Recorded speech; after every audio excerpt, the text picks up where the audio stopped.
Walter's Sports Bar is a great place for the family to grab a bite to eat before going into the ballpark.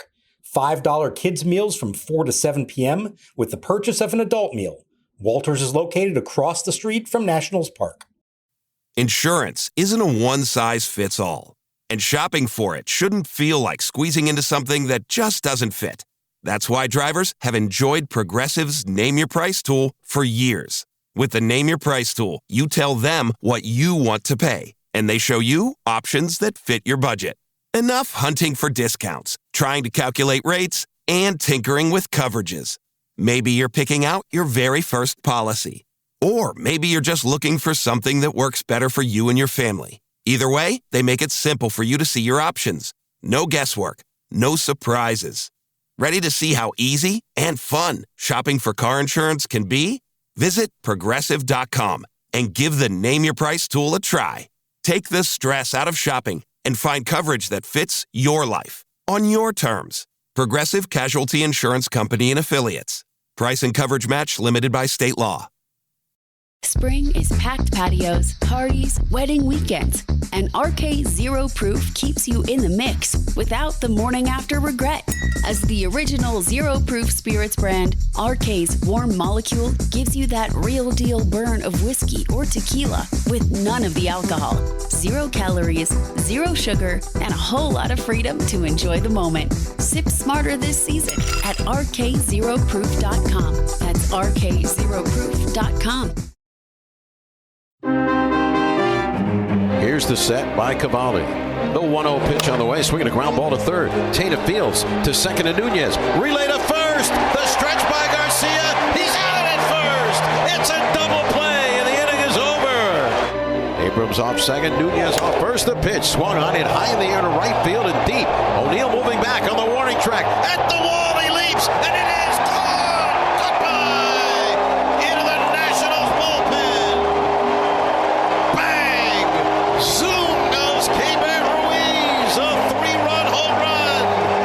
And it's the Nationals 3 and the Orioles nothing. Nationals 6, Orioles 3. The 0-1. Swinging a looping liner into left. It's a base hit. Abrams scores. Lyle zooms around third. He scores no problem. 8-3 Nationals on the 2-run single from Keibert Ruiz. His third hit of the game and his 4th and 5th runs driven in.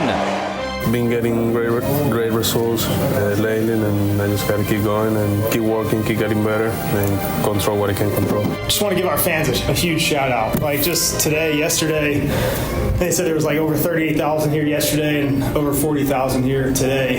The number of people is awesome. Also, just the energy and the excitement that they brought today and yesterday.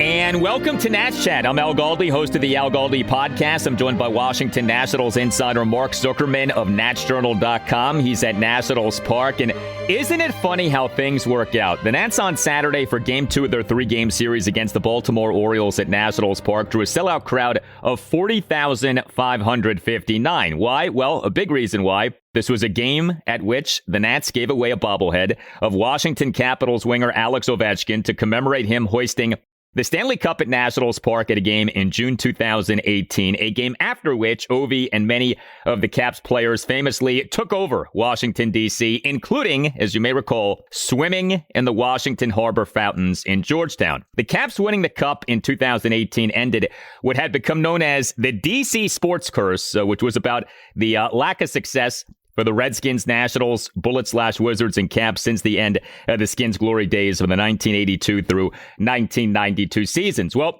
the Nats on Saturday, on again, Alex Ovechkin Bobblehead Day, broke a curse of their own, the curse of 500. It is done.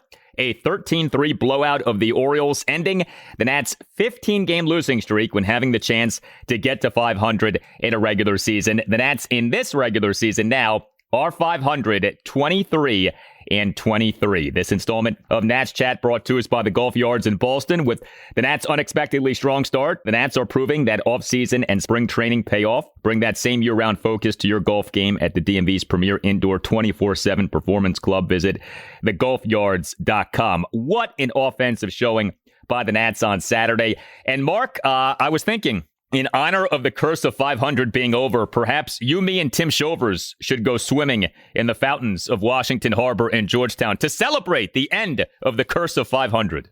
I'm not really sure, Al, who would want to watch that. I know the three of us, and I know we have our loyal fan base out there. I'm not sure anybody really wants to see that. Maybe we come up with something a little more befitting our physiques and our personalities for something like that. But I mean, hey, we've been doing this podcast, as we've talked about, since 2021. And this is now the latest in a season that the Nationals have reached the 500 mark since June of 2021. So it's been a long time coming for a lot of people.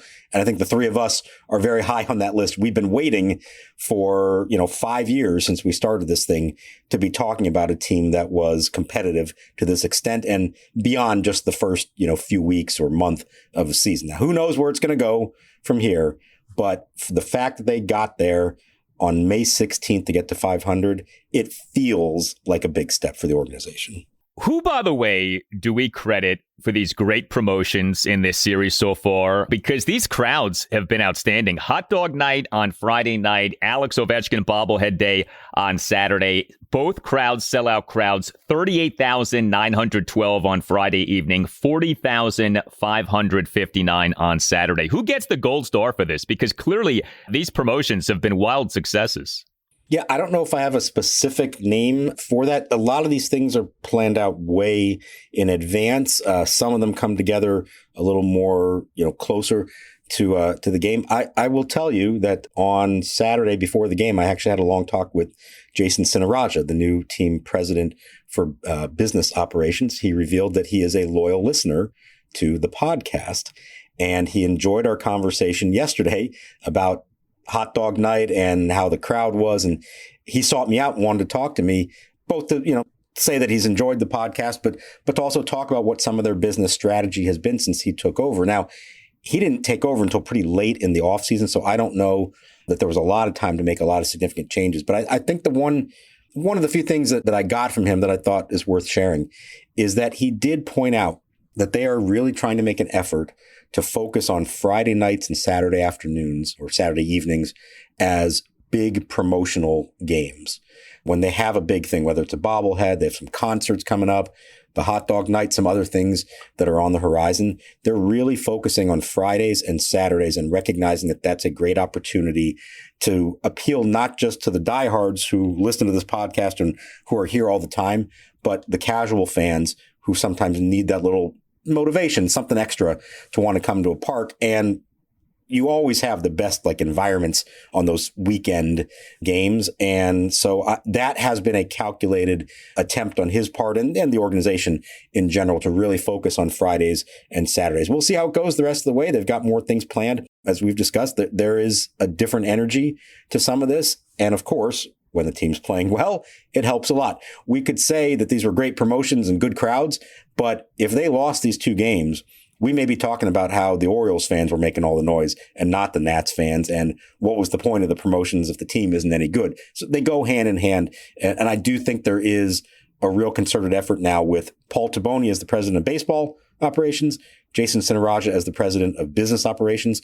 I think there's a real attempt here at coordination between the two sides of the operation and really trying to work together to create the best environment they can for fans. Well, there is an energy with this Nats team right now. There is an energy with this Nats season right now, and it's awesome to see. And if you are a Nats fan who despises the Orioles, and we know that at least a few of you are among Nats fans who despise the Orioles, man, I mean, how about what is happening in this series so far? Nats with a chance for a 3-game sweep on Sunday afternoon.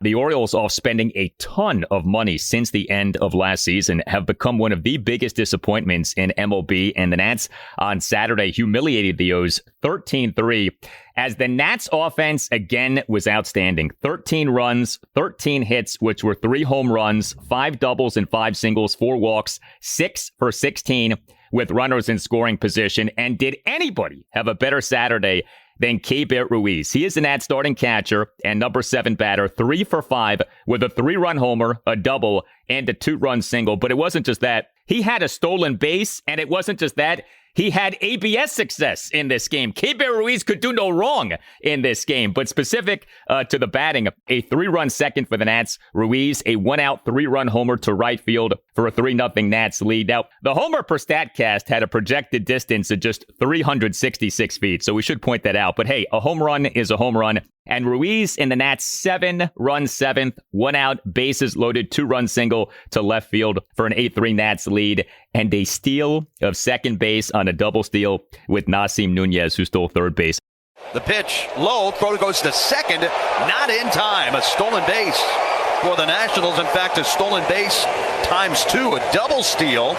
How about the day that Keibert Ruiz had on Saturday? It's hard to imagine conjuring up a better all-around game for him than that. And by the way, he also caught behind the plate. And I know the final score that they have 3, but Cade Cavalli, when we're going to get to him, was fantastic for 6 innings and gave a lot of credit to Ruiz for the game that he called and the work that he did with him. This was really nice to see. And for the first time in a while, we're seeing some sustained success from Ruiz. This is his 3rd homer in the last 5 games that he has played. A couple of those games were more than just a home run. They were big games where he was adding extra base hits, hitting for some power. He felt like the 2-run single in the 7th was his best moment of the game because he was really proud of himself for working the count and getting to a good pitch to finally hit. We know that he can be so trigger happy at swinging at the first pitch he sees, whether it's a strike or not. And so I think he was particularly proud of himself for waiting that one out and getting a good one to really put a stamp on that rally, which I think was so impressive what they did after giving up the 3 runs and all of a sudden it's a close game. I think you go around the clubhouse and you hear how many teammates are really happy for him when he does something well. They understand what he has been through over the last several years. They know how hard he has worked to try to get better, to see some tangible results of that. I think there's a real feel-good, moment and vibe for everyone else in that clubhouse when they see Keibert Ruiz do this. This may surprise people listening. I know it surprised me when I saw it. His slugging percentage is .471. I couldn't get over that when I saw that. His on-base percentage is just .244. He has just 1 walk. We've talked about that. But he's slugging .471. His OPS now is up to .715. If he could be a 7-something OPS guy, this would be more tenable in terms of him being, if not the number 1 catcher, then part of that catching mix. The problem has been the OPS way too often. It started with a 5. That he's got it now, though, into the 700s, that he's slugging .471. I give him credit. This has kind of snuck up, I know, on me, and I'm guessing on more than a few people, that this guy's got a slugging percentage that's starting to creep to 500. Yeah, it wasn't there a week ago. And that tells you how hot he got here in the last week. And credit him for doing that. Now, of course, you have to show you can somewhat sustain that. But I think even, beyond the numbers, what's important is the approach and situational hitting. That 2-run single there. But let's even talk about the 3-run homer. Okay, he comes up. It's a scoreless game in the 2nd inning. He's got runners on 1st and 2nd with 1 out. Now, how often do we think about, Keibert Ruiz, first pitch, ground ball, double play, inning over, rally killer? That's the kind of stuff that has become so agonizing and frustrating with him. And so what did he do? Yeah, he hit the 3-run homer, but even if it wasn't the home run, just getting the ball in the air, he would have advanced the runner regardless. That's a productive at-bat for him. And then the 2-run single in the 7th, same situation. I think it was 1st and 3rd with 1 out. And you have an inning that is starting to turn into a big inning, but it's not all the way there yet. He could have, with 1 swing, ended that rally with a ground ball and a double play. And again, what did he do? Hit it solidly over the infielders into the outfield for the 2-run single. I think that's the stuff that you get a little more excited about, the approach. The results are great, but it's the kind of hits that he's producing, very different from what we've often seen from him in clutch situations. Hey Nats Chat, time to tell you about today's episode sponsor, the Golf Yards, coming soon to Ballston. With the off-season and spring training behind us, the Nats are off to an unexpectedly strong start. It really just goes to show you that year-round focus, fitness, and training make a massive difference in performance. The exact same goes for your golf game. If you want to play your best golf this summer, you can't just show up to the first tee hoping for the best. You need a place to put in the work and analyze the data. That is why you need to check out the Golf Yards, coming soon to Ballston. Right off I-66, it's the most advanced 24/7 indoor golf performance club in the DMV. This isn't a simulator bar. It's a true year-round training facility. They have the exact same tech the pros use. Tour-grade TrackMan simulators, a well-putt putting simulator, elite OxFit and Techno Gym strength conditioning, and a one-of-a-kind short game area with a real sand trap. Whether you are grinding on your swing data or building rotational power in the gym, this is how you get better. Doors are opening soon, but founding memberships are going fast. Go to thegolfyards.com right now to lock in your spot and bring that year-round focus to your game. That's thegolfyards.com. Big thanks to our sponsor, BetterHelp, for partnering with us for this important conversation about mental health. This is Steve Smith here, former NFL wide receiver and host of the 89 show on YouTube. So having a counselor and working with BetterHelp, that gives you an opportunity to really start to unpack, but people don't understand when you unpack things, you also open up a box that you're not always sure what's inside. So I think that's why seeing a professional is extremely important. If you need someone to open up to, visit BetterHelp. That's betterhelp.com/89 to get started. We've all been there. You're away for the weekend. The big game is on, and you realize you're restricted from watching. Or maybe you're trying to check the latest lines on your betting app, but your local network is blocking the site. These are the ultimate unforced errors. You can prevent this from happening to you with IPVanish. IPVanish is the powerhouse VPN designed to keep you in the game no matter where you are. IPVanish helps you stay connected to your favorite team and streaming services while you travel. But it's not just about watching the game. For the bettors out there, IPVanish provides an extra layer of security and privacy that helps you access your account safely on public Wi-Fi.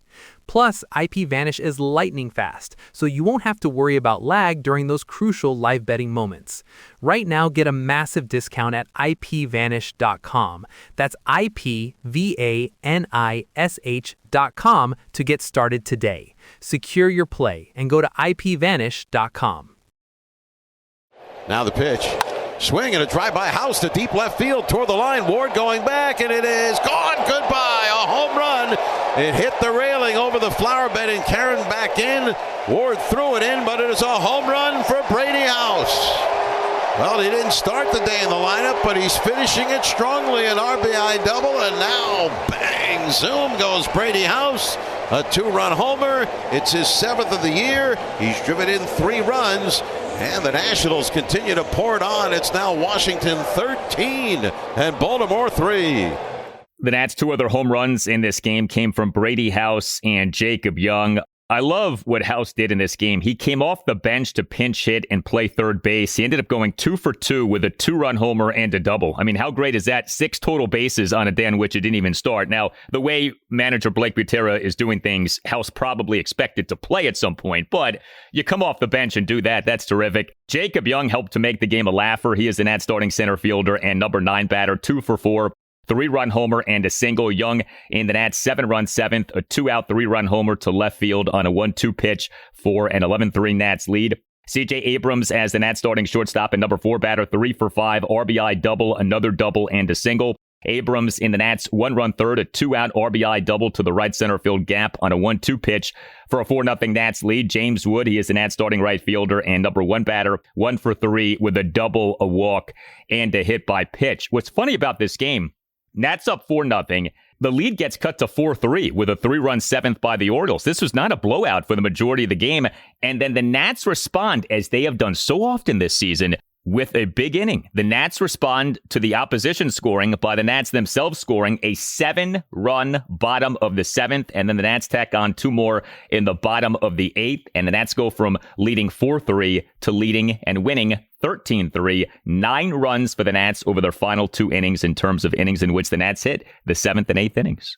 Jacob Young referred to the 7th inning as one of the cooler innings of the year, and I agree with him on that. That's one of the cooler innings of the year, I think, personally, just for the offense. That game was slipping away from them, and you could feel that momentum shift the way the Orioles scored the 3 runs. They barely got out of the top of the 7th with the lead still intact to come right back and not just add an insurance run or two, but then to put the game away the way they did, that was a great sign of what this lineup is capable of, and what they've very often done this year is string together a rally to put up a big crooked number like that. Jacob Young, by the way, he's got 4 homers now. We're just a little more than a quarter of the way through the season. He's on pace. I'm not saying it's going to happen. He's on pace for like 14 home runs this year. Where did that come from? I don't think anybody saw that one happening. And Brady House, you're right. He didn't start the game, but he knew he would be coming in. This was a weird quirk and something we have not seen yet from Blake Butera among all the different lineups that he's fielded. Chris Bassett, the right-hander for the Orioles, really struggled against lefties so far this year. So Butera usually wants to make sure he's got righties sprinkled into the top half of his lineup so that the other team can't match up and just go lefties. He decided in this case, no, we're loading up with lefties for as long as Bassett is in the game. And so Jose Tena is batting third for them and playing third base for the first time this year. You're losing a lot defensively when you do that. But the idea was we want that left-handed bat in there against Bassett.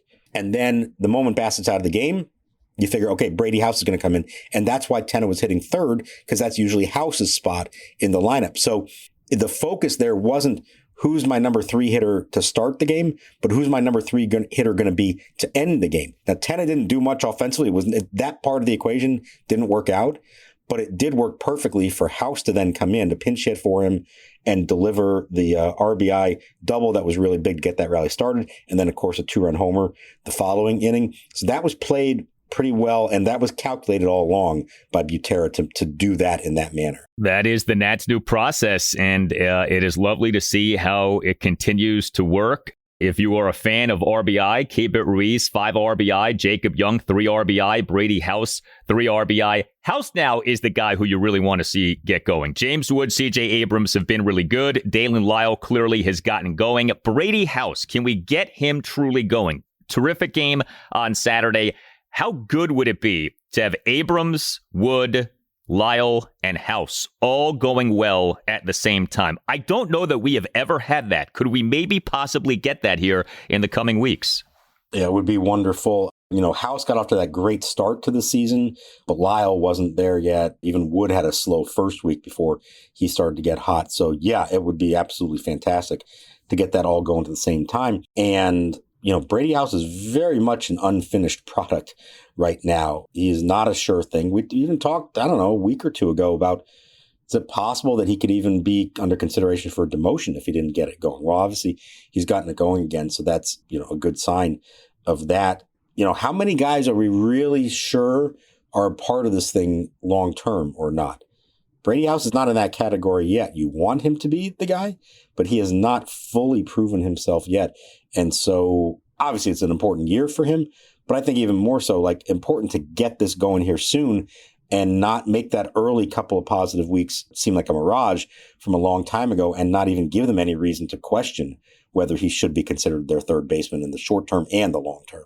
As we are recording this installment of the podcast on Saturday night, the Washington Nationals number 1 in MLB by quite a bit in runs. 46 games, 252 runs. Now, number 2, the Atlanta Braves. They are playing, so we'll see what they end up with at the end of the night. But 252 runs for this Nats offense over 46 games. Incredible to think about that the Nats in this season number 1 of a restarted rebuild are doing what the team is doing offensively. The Nats starting pitcher in this 13-3 rout of the Orioles at Nationals Park on Saturday was Cade Cavalli. He officially allowed 3 runs in 6 1/3 innings, but the last of the runs were scored with him out of the game, and he had 8 strikeouts versus no walks, and he threw a ton of strikes. 94 pitches, 68 strikes, just 26 balls. He did give up 8 hits, which were 2 home runs and 6 singles. Cavalli, in the Orioles' 3-run 7th, got charged with all 3 runs, including him beginning the inning by giving up back-to-back home runs, gave up a leadoff first-pitch homer by Samuel Basallo to right field to cut the Nats' lead to 4-1, and gave up a solo homer by Tyler O'Neill to left field on a 1-2 pitch to cut the Nats' lead to 4-2. We've seen this a few times with Nats starting pitchers recently, where the outing is good until like the very end, and the very end ends up not ruining the outing, but making it look less than what the outing actually truly was. I love so much about this outing from Cavalli. 8 strikeouts versus no walks. Awesome. Him pounding the zone as he did in this game. Awesome. So this, I think, pretty clearly was a good outing from Cade Cavalli. Yeah, this is one where you really have to ignore the final pitching line because that does not tell you how he pitched.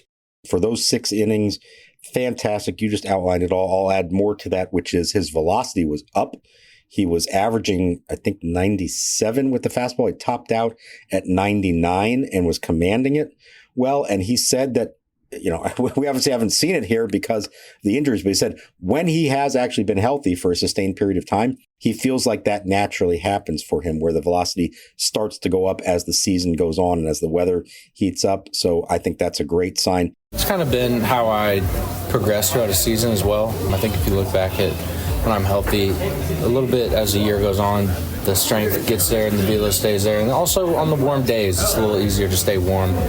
The fact that the last 2 were not, great starts by him after the really good back-to-back 10 strikeout games, for him to come back and look like his peak self in this game, I think was really important. And, I know it didn't work, but I loved that Blake Butera did let him take the mound for the 7th inning. He's only at 79 pitches. We've talked about this, that hey, it's only 21 big league starts and he's had all the injuries and they're probably going to have to monitor his workload and maybe try to limit how much they let him throw. There was no reason not to send him back out there for the 7th inning in this particular game. And I know it didn't work out and they gave up back-to-back homers and ends up charged with 3 runs. But I think it was just an important statement to make, to say, hey, you're our number 1 guy. You're having a great game. Your pitch count is low. You're cruising along. There's no signs of any trouble. We're letting you start the 7th inning. We're not just going to say, nope, that's it. 6 innings, we're done. We're happy with that. We're keeping the kid gloves on. We don't want anything bad to happen to you. That, to me, is a good sign of how they feel about Cade Cavalli and where he is now in his progression. Well, and it's not fair for us to say the Nats need more length out of starting pitchers and Blake Butera maybe can't be so liberal with his bullpen usage. And then when Butera tries to get more out of a starting pitcher who's having a really good game and the decision doesn't work out, for us to kill Butera. Come on, you have to be fair about this. And, you shouldn't always judge a decision by the result. And in this case, no, the result was not ideal, but you get the decision, you get the thinking. And, you'd like to think that maybe the next time Cavalli is in that spot, maybe he performs better. Maybe there's something he can learn from in terms of what happened. It did kind of fall apart quickly, right? A first pitch homer by Basayo, and then just 4 pitches into the O'Neill plate appearance, O'Neill ends up homering. But still, good stuff from Cade Cavalli. And, even with some of the hiccups, even with some of the shorter outings, you're looking at 10 games, all starts now. He has 52 strikeouts in 46 and 2/3 innings. He's striking guys out. He has only 18 walks, so 52 strikeouts versus 18 walks. That's a nice ratio to have. The whip is still high, 154. He's got the ERA, though, at 4.05. And as he is this evolving product, he is someone who I think the more you see, the more you feel like, okay, this guy can be a piece here. To what level does he get as a starting pitcher? I don't know. It's hard to say right now, but he's healthy. He's making these starts. We're seeing plenty of good things. And you feel like, all right, he's a piece. He's growing. And we didn't feel that way a year ago. I do have appreciation for how we view him now as compared to how we viewed him 12 months ago. It's a very different view of him now as compared to where he was a year ago. Yeah, when he finally came up last summer, it was just about, okay, he's finally in the big leagues. Let's just see how this goes and hope that it all works out fine. And he had glimpses of greatness within that, but it was just more about, let's just get him out there every 5 days and make sure that he's healthy and can actually get a little bit of big league experience. This year he comes in having had a full normal off season, a full spring training, gets the opening day assignment. Okay, you're the guy now, go get him. I know it hasn't been totally consistent start to start, but I feel like there's been a lot more good than bad from him. And the good has even been great in a lot of cases. And I put this one in that category until that final inning. Again, I keep pointing this out. This is only his 21st career major league start. He is such an unfinished product. There are going to be growing pains along the way, but there's so much to like about him. And games like this, and then the back-to-back 10 strikeout games we saw earlier, it does show you that there is a world of potential there, that this is somebody who can be a frontline big league starter. He's got to prove that he can do it every 5 days, and that this isn't just a couple of good starts here and then it goes south on him, much like Mackenzie Gore over the past few years. that's the step for him to take. But there's time for that to happen with him. It doesn't have to happen overnight. We haven't talked about his health at all. That's a great thing to mention. The velocity, as I said, is throwing 99 miles an hour. He is finally past all the injury stuff, knock on wood, and he can just go out and now learn how to become a frontline big league starting pitcher. There's a lot to like in my mind about Cade Cavalli. Come support the DC Grays on Monday, May 18th at the annual Cigars and Curveballs fundraiser at 6 p.m. hosted by Tom Lavero. To pre-register, visit dcgrays.com/cigars or show up on the fly on Monday night, May 18th at Shelley's at 6 p.m. Spring is packed patios, parties, wedding weekends, and RK Zero Proof keeps you in the mix without the morning after regret. As the original Zero Proof Spirits brand, RK's Warm Molecule gives you that real deal burn of whiskey or tequila with none of the alcohol, 0 calories, 0 sugar, and a whole lot of freedom to enjoy the moment. Sip smarter this season at rkzeroproof.com. That's rkzeroproof.com. Spring is calling, weddings, patio sessions, barbecues, and you want that drink vibe without sacrificing tomorrow. That's RK Zero Proof. As the world's first Zero Proof spirits brand, RK created the Warm Molecule, giving you the smooth kick of whiskey or tequila with 0 alcohol, 0 calories, 0 sugar, and all the peace of mind you need to enjoy every moment. Step into the Zero Proof season at rkzeroproof.com.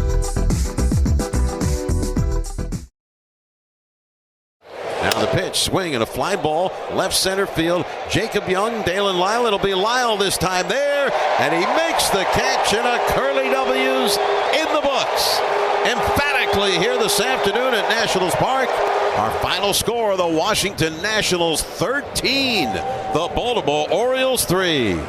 The Nats bullpen did a good job in this game on Saturday. 3 Nats relievers officially combined for 2 2/3 scoreless innings. P.J. Poulin did have some problems. He officially tossed 2/3 of a scoreless inning, but he and that Orioles 3-run 7th faced 4 batters, got just 2 outs, issued a 2-out walk of Gunnar Henderson, then gave up a 2-out RBI single by Taylor Ward into left field to cut the Nats lead to 4-3. But Orlando Revolta tossed a scoreless top of the 8th with 2 strikeouts despite giving up a leadoff double, and Paxton Schultz tossed a scoreless top of the 9th with 2 strikeouts. And the Nats pitching overall in this game good. And it is a wild ride here lately with Nats games and some of these final scores. I mean, in this month of May 5th, an 11-3 loss to the Minnesota Twins at Nationals Park. The next day, a 15-2 rout of the Twins at Nationals Park. We had the Nats 10-4 win at the Cincinnati Reds this past Tuesday evening. 2 days later, a 15-1 loss at the Reds on Thursday afternoon. Now this 13-3 blowout of the Orioles at Nationals Park on Saturday. A lot of lopsided games in both directions for the Nats here in recent weeks. And I suppose that's to be expected with a young team, a rebuilding team, and a team with an excellent offense and with suspect run prevention, talking about pitching and defense. And so it has been crazy, some of these final scores here lately. Yeah, you got the number 1 offense in baseball now, and I don't know if they're 30th, maybe 29th in runs allowed. That's going to happen. And, you know, I think they are getting a lot out of all these experiences. The fact that they've been able to sustain this offense, I really think that's important. Because really, when you look at the 2 sides of that equation, the pitching staff, at least the rotation, it's Cavalli, it's Jake Irvin, but it's most of the others in the rotation are guys who are not really part of the long-term plan around here. It's really kind of Cavalli and the rest. And not to say you don't want the pitching staff to be good, but it feels like on that side of the equation, they want Cavalli to be great, and then they're just kind of biding their time until Travis Sikora and Harleen Susana and Luis Perales and some others maybe join the party, whether it's later this year or next year. The lineup, as we know, they have not used a single player over the age of 28 this year.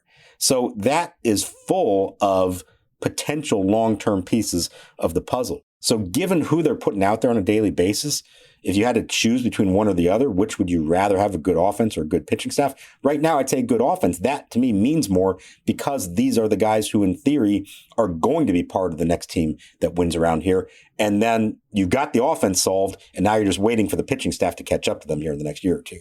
And as I've pointed out, the offense is doing what it's doing with two guys who were supposed to be key contributors playing for AAA Rochester, right? Outfielders Dylan Cruz and Robert Hassel III, and you could even expand that to 3 if you want to include catcher Harry Ford. But like all 3 of those guys at Rochester, and yet still the offense is doing as it is doing. Now, I will point this out. The Nats have had exceptional injury luck when it comes to position players.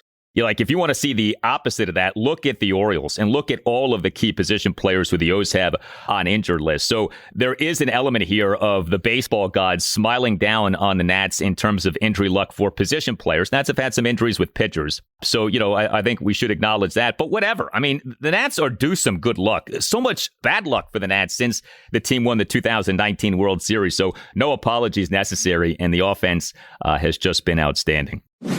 We have a special shout out to deliver here. This shout out goes out to a team called the Houston. The Houston won the first ever Nats Fantasy Camp Championship, started out 0-2, then went on to win 5 games in a row to capture the camp crown. The last 2 victories came against previously undefeated teams. This was a 2019 Nats-like run by the Houston. And this shout out is for the Houston, who include Rich Boyd, Lewis Buckley, Bob Busey, Paul Daniels, Doug Dickey, Joey Favia, Justin Kiefer, Rob Mostow, Chris Nace, Brian Rogers, and Ross Valenza. And a special shout out to the pro coaches for the team. 8-year MLB veteran Chris Heisey, who played for 3 teams, including the Nats in 2016 and 2017, and 11-year MLB veteran Doug Flynn, who played for 5 teams, including the Big Red Machine and the Montreal Expos. How cool is that? And what a job by the Houston in winning that championship. Yes, congrats to them, and nice job getting their money's worth on that shout out, because sometimes, you read it off and it's like 1 or 2 sentences. No, they got their money's worth. Tim might have had a charge by the word for this one. Good for them. I heard from several fans who went to that, I guess we call it fantasy camp, that the Nats are finally held, and there were such positive reviews of it. What the experience was like, the number of former players that they got to come down there.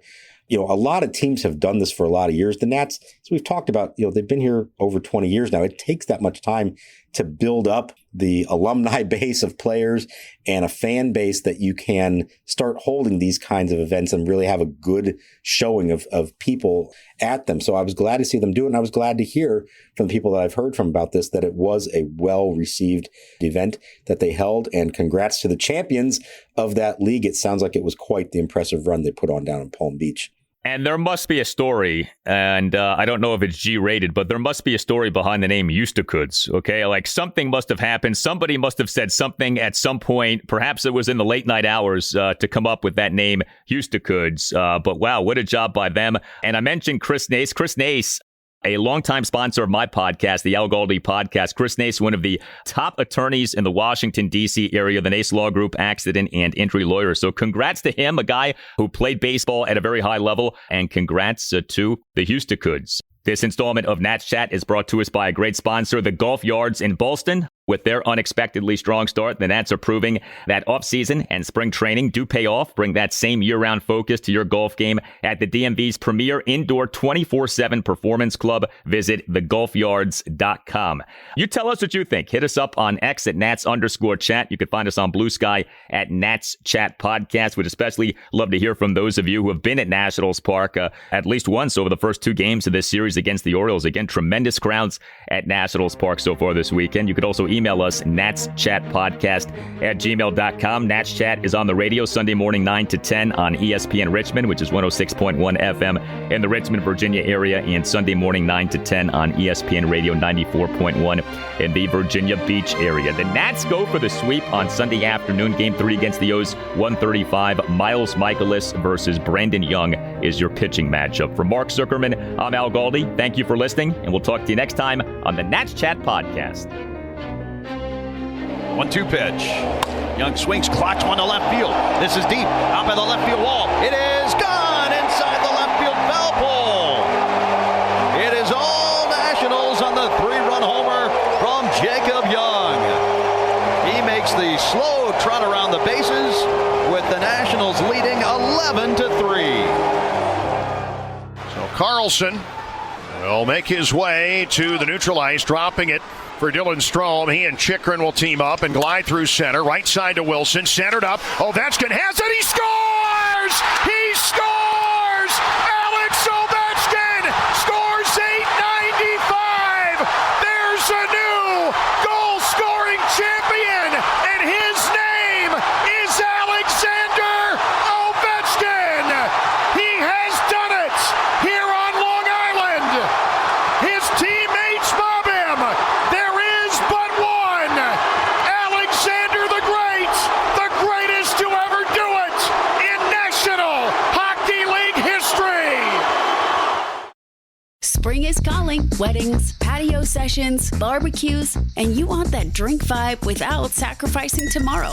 That's RK Zero Proof. As the world's first zero-proof spirits brand, RK created the warm molecule, giving you the smooth kick of whiskey or tequila with zero alcohol, 0 calories, 0 sugar, and all the peace of mind you need to enjoy every moment. Step into the zero-proof season at rkzeroproof.com.